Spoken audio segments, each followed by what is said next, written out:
Welcome, everyone, to Family Talk. It's a ministry of the James Dobson Family Institute, supported by listeners just like you. I'm Dr. James Dobson, and I'm thrilled that you've joined us.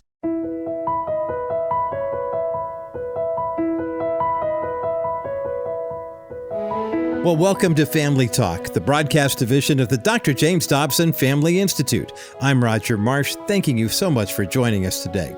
During the next half hour, we'll be continuing a meaningful conversation about the unique challenges facing stepfamilies in America. Now, in our last broadcast, our guest Laura Petherbridge began sharing insights from her book, The Smart Stepmom. One particularly important point she made was about terminology and why the popular phrase blended family might actually set up unrealistic expectations. Let's listen to what she shared. I really don't like the phrase blended family. I know it sounds nicer than stepfamily. I know that's why a lot of people use it, because that phrase, sort of the Disney thing with the wicked stepmom, can have a negative connotation with it. I actually have a chapter in the book called The Wicked Stepmom. Did Disney have me in mind? So I played off of that. But the phrase blend means that everybody's getting thrown into a blender together and getting all chopped up together. And stepfamilies really don't blend. They grow together over time with a bondedness over the years. So that whole thought of all of a sudden we're going to be the Brady Bunch and everybody's going to love each other instantly just is not realistic. And unfortunately, that sets the relationship up for some conflict and failure if they've got that idea. That insightful perspective comes from Laura Petherbridge, who joins us again today here on Family Talk. Laura speaks from both personal experience as well as professional expertise. As a respected authority on step-parenting, she's helped countless couples navigate the complex dynamics of remarriage. Laura has taught divorce recovery at Reformed Theological Seminary in Orlando, Florida. She's also spoken at conferences all across the country. In addition to the book, The Smart Stepmom, Laura is also the author of When I Do Becomes I Don't, as well as other resources that offer biblical guidance for families in transition. Now, on today's broadcast, Dr. Dobson and Laura Petherbridge will focus particularly on the children in remarried families. They'll address why kids often resist accepting a new step-parent, the loyalty conflicts they experience, and what fathers can do to support their new wives in these challenging situations. So whether you're a step-parent yourself or you know someone who is, today's conversation will offer practical wisdom for creating healthy relationships. As Laura Petherbridge describes it, families don't instantly blend together, but rather they grow together over time with a bondedness that takes years to develop. Here now is Dr. James Dobson to continue this important conversation on today's edition of Family Talk.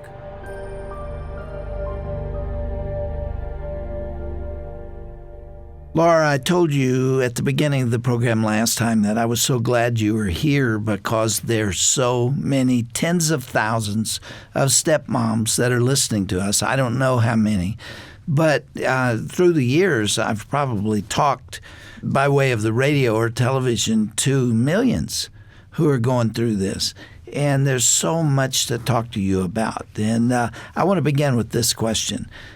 When Ron Deal asked you to be his co-author on this book, The Smart Stepmom, you did a little research project to find out what the issues were, what the problems were, what people are struggling with. You knew them because you lived them. What did you hear coming back to that question? Yes, I hadn't sent an email out and just surveyed whole bunch of stepmoms, and I wanted to make sure we were hitting the pulse of exactly what they wanted to talk about, especially when I did workshops. And over again, the same phrases kept coming back, such as, I feel like a stranger in my own home. That when they come in the house, they don't feel safe. They don't feel like they can say whatever they want to say. They don't feel like they can cook whatever they want to cook. They feel like they're walking on eggshells.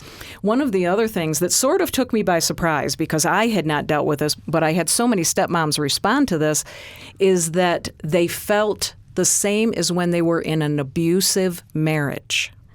Not because the husband was treating them abusively, but because the stepchildren we're talking to them or treating them so disrespectfully or treating them with disdain that they felt abused. The key there is that dad feels so caught in the middle. Yeah. And unfortunately, what men do when they feel pressured like that is they retreat and don't do anything. And so that was the other comment these stepmoms make. My husband is like a total wimp with his kids. He's parenting out of guilt instead of a healthy place. It's very possible that that stepchild wants to love or like you. It is very possible that they think you're really a good addition to their home, that they're happy that their father has remarried and that now the house is more stable and now there's something other than pizza and Pepsi on the table for dinner. It's very possible that they're happy about that. But if they show kindness to a step-parent, there is often a tremendous fear. If I like you or if I'm nice to you, that means I am being disloyal to my mother, disloyal to my biological parent. And that is in particularly true if the mom, the ex-wife, is saying negative things about the remarriage, about the stepmom. If she's telling the child, that woman doesn't love you, that woman's trying to keep your father from you, that woman keeps your father from paying child support, if the mom is feeding negativity, and not all moms are doing that. I don't want the moms that are listening to me today to think that I am trashing all biological moms, because many of them are wonderful and they try to co-parent in a healthy way. But if the mom is planting negativity or she's trying to withhold the children from the dad and his new wife, the child will resist the step-parent with more tenacity, because children are fiercely loyal to a biological parent. There's just so many wonderful things a stepmom can do. First thing she can do is say to that child, Joshua, I want you to know, I know you have a mom and that you love your mom, and I am not in any way trying to compete with your mother or replace your mother. So I just want to be right up front with you and say that I know it's hard living in two families. In my circumstance, as someone that grew up with divorced parents, I can even say I grew up in a divorced home, so I get how confusing this is. And just empathize with the child and let them know that you get it. That's the first thing. Steve's two sons, again, they were 11 and 13 when we got married. Sometimes that when they introduce me, sometimes they'll say, this is my dad's wife, Laura. Sometimes they'll say, this is my stepmom, Laura, but they call me by my first name. The thing, you let the child discern what they want to call you. If they want to call you mom number 2 or something like that, now sometimes the biological mom is not going to like that, but it's often in the little ones, sometimes the little ones will call both their mom and their stepmom mom. And so, that can get a little complicated in knowing what to do. You let the child make that decision for the most part, don't you? Now, obviously, they can't call you something disrespectful. Right. We don't let them call her bad words, but and that has to be the dad stepping up and saying, if the child does do that, the only person who can stop that is for dad to step up and say, you are not allowed to call my wife the wicked stepmom. And again, you've got to figure out what's a hill to die on. But this is one of the biggest mistakes that stepmoms make, is they try to get in the middle of these conversations and solve it, because we're problem solvers. We're very codependent typically. We want to fix everything and make everybody happy. And often dad keeps stepping back further and further and further and letting stepmom take the reins. And so she has to step back and say, you know what, to her husband, you need to sit down and talk with Joshua, talk with, Jessica, and tell her she cannot speak to me that way. This is dad's job, not stepmom's job, to say, this is my bride. I stood before God and made a vow to love, honor, and respect this woman. You do not have to like her. You do not have to love her. But you do have to respect her in my home. Let me give you a little illustration. Know a stepmom who has the kids half of the time. The one son needs to take a medication every day. He would not take it for her. She was the one in the morning getting him up, getting him to school, fighting her every day on this. She politely resigned. Went to her husband, not mean, not cruel, not nasty, not, threats. Just, you know what? Your son will not do this for me. He needs the medication. I'm turning this over to you to make sure he takes it. I'm Roger Marsh, and we have reached the midpoint of this classic broadcast here on Family Talk. We'll continue hearing from Dr. Dobson and author Laura Petherbridge after this short break. With today's Dr. Dobson Minute, here's Dr. James Dobson. We were talking last time about blended families and the special challenges they typically face. But there's a more serious problem that's common among reconstituted families. It concerns the way the new husband and wife feel about their kids. Each is irrationally committed to his or her own flesh and blood, while they're merely acquainted with the others. When fights and insults occur between the two sets of children, they are almost always partial to those they brought into the world. If the kids sense this tension between the parents, they'll exploit it to gain power over their siblings. It is possible to blend families successfully, and millions of people have done it, but the task is difficult. That's why I strongly suggest that those planning to remarry seek professional counseling as early as possible. It's expensive, but another divorce is even more costly. For more information, visit drdobsonminute.org. Okay, let's get back now to this timeless broadcast on navigating the tough role of the step-parent. Laura, how common is it for children to play the two adults against each other? One is the father, the other is the stepmother, and they can very quickly figure out how to get what they want. Absolutely. By pandering to one and irritating the other. What do the adults do in a situation like that? Well, a key thing is if the children have already gotten used to when dad as a single parent gave in to every whim and was parenting out of guilt. If dad was parenting out of guilt as a single parent, he's still probably going to parent out of guilt when he gets remarried.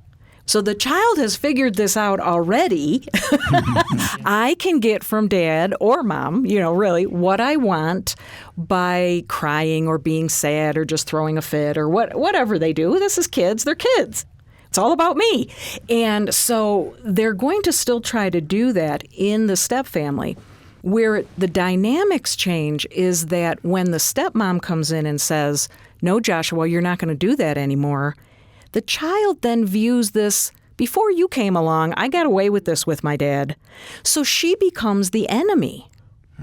And see, this is what we were talking about before with what things I tried to change. I tried to get us all to eat healthy. And his kids weren't eating healthy. They didn't want to eat healthy. Mom and dad weren't making them eat healthy. It wasn't my place to try to change the menu of his children. And so I had to eventually learn this the hard way. I'm the only one fighting this war here, and they're not even my children. So I had to take steps back, let it go. It's not my place to fix that. Now, when you get into more serious issues, that's when it becomes complicated.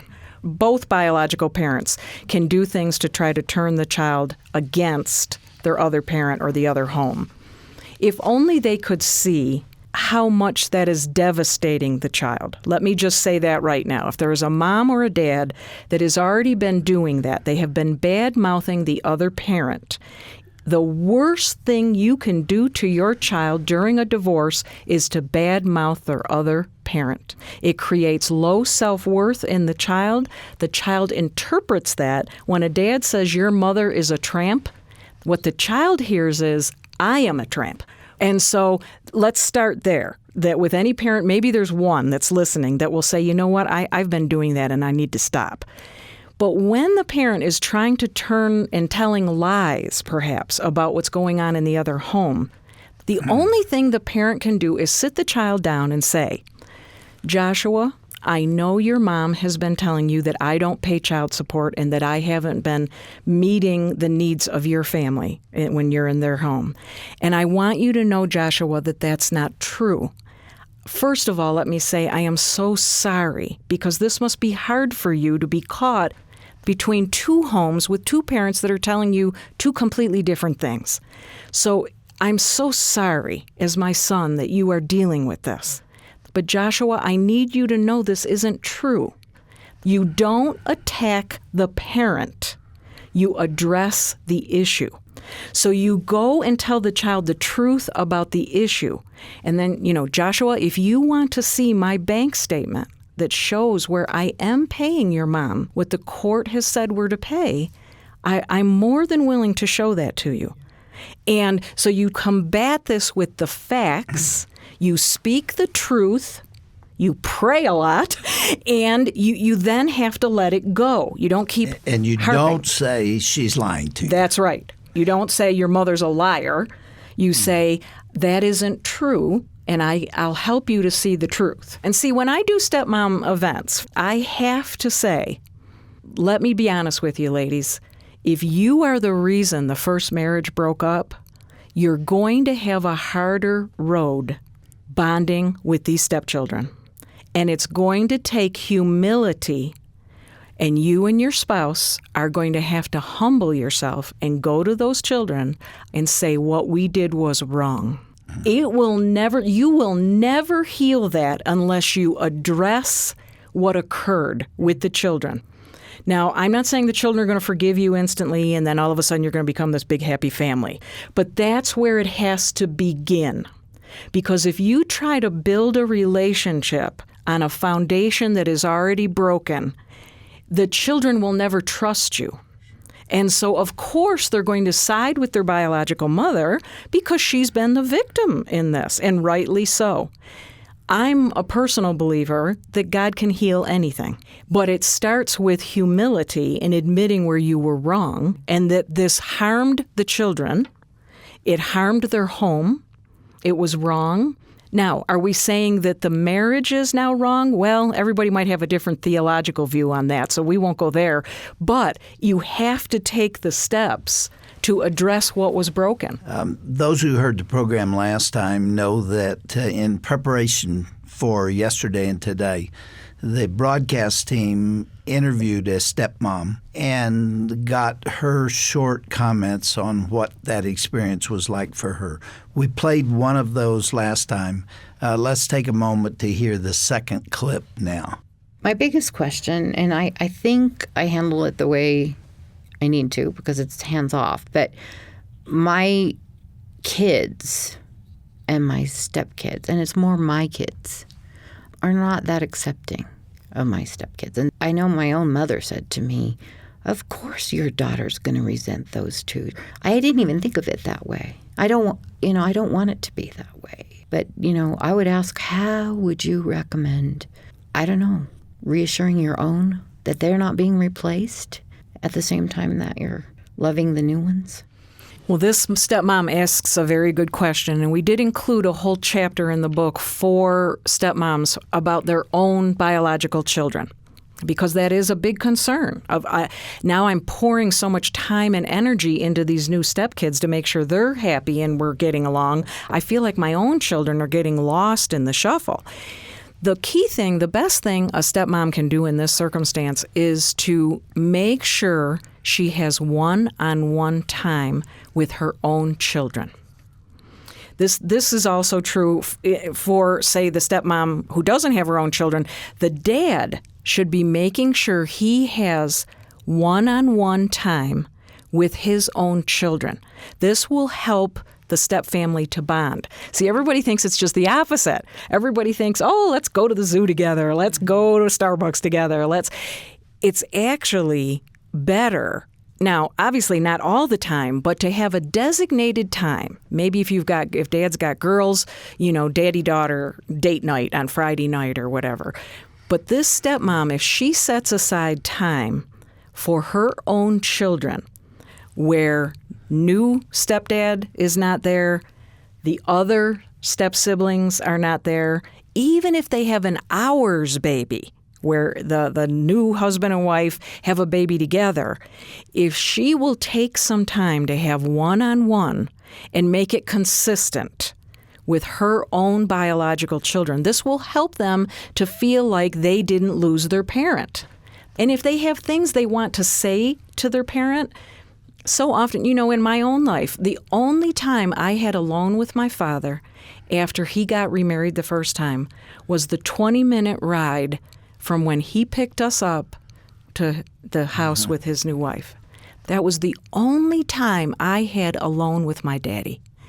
And you can tell, I'm almost 57 and I was a kid and that's still in my head. I lost my daddy.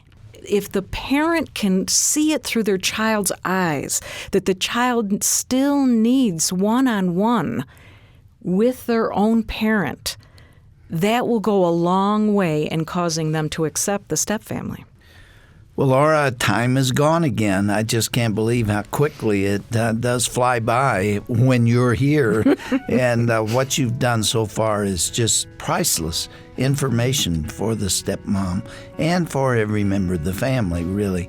And we're going to do one more program. Is that okay? It sure is. I know that there are people listening to us out there right now that are saying, yes, I'm enjoying this and I'm finding it helpful.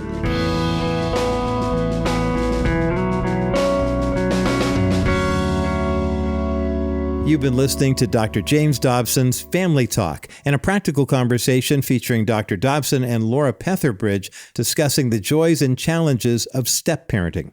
Now, the insights that Laura shared today provide valuable guidance for anyone navigating these complex family dynamics. Something that stood out to me was Laura's emphasis on understanding, seeing the situation through the eyes of a child, while also acknowledging a step-parent's valid feelings. Trust me, Lisa and I know this is a very real situation, even when your kids are older and grown. Laura's practical wisdom reminds us that with patience, clear boundaries, and realistic expectations, stepfamilies can indeed grow together and build meaningful bonds over time. Now, if you missed any part of today's broadcast, or you'd like to share it with someone who might benefit from this program, go to drjamesdobson.org/Family Talk. Once you're there, you'll find the complete program, parts 1 and 2, along with information about Laura Petherbridge's book called The Smart Stepmom. Buy it for yourself, share it with a friend as a gift. Again, you'll find that information and more when you go to drjamesdobson.org/Family Talk, or when you take advantage of the Family Talk app. Parents and step-parents face unique challenges every day, and having spiritual guidance can make all the difference. That's why I'm excited to share with you about a special resource from Dr. James Dobson and his wife Shirley. It's the devotional called Nightlight for Parents. This treasure offers daily encouragement, heartwarming stories, and practical parenting wisdom drawn from the Dobsons' many decades of experience in ministry and in parenting. Whether you are raising your biological children or stepchildren or both, whether you are married or serving as a single parent right now, this devotional meets you right where you are with biblical truth and gentle guidance. Let Nightlight for Parents brighten your family life. It takes only a few minutes of reading every day to create a bond of love that will last a lifetime.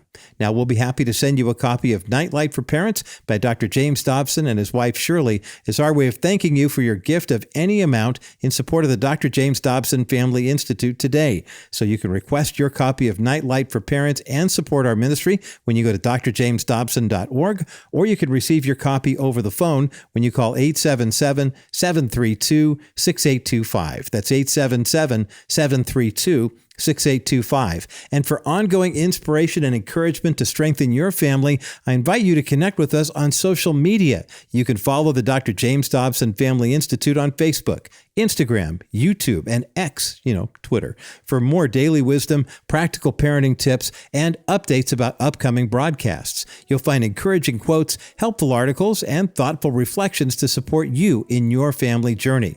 We also share exclusive content and behind-the-scenes moments that you won't find anywhere else. Our social community is filled with other parents and families just like yours, more than 6 million strong on Facebook alone, sharing their experiences and supporting one another. So it's a wonderful extension of our radio family, and we'd love to have you join in the conversation. For links to all of our social media pages, just go to drjamesdobson.org. I'm Roger Marsh, and for Dr. Dobson and all of us here at Family Talk, thanks so much for listening today. Join us again next time as we conclude this powerful conversation with Laura Petherbridge in part 3 of our discussion on being a smart stepmom. It's an honest, compassionate look at the complex dynamics of stepfamily life that you will not want to miss. That's coming up next time right here on the next edition of Dr. James Dobson's Family Talk, the voice you trust for the family you love. This has been a presentation of the Dr. James Dobson Family Institute.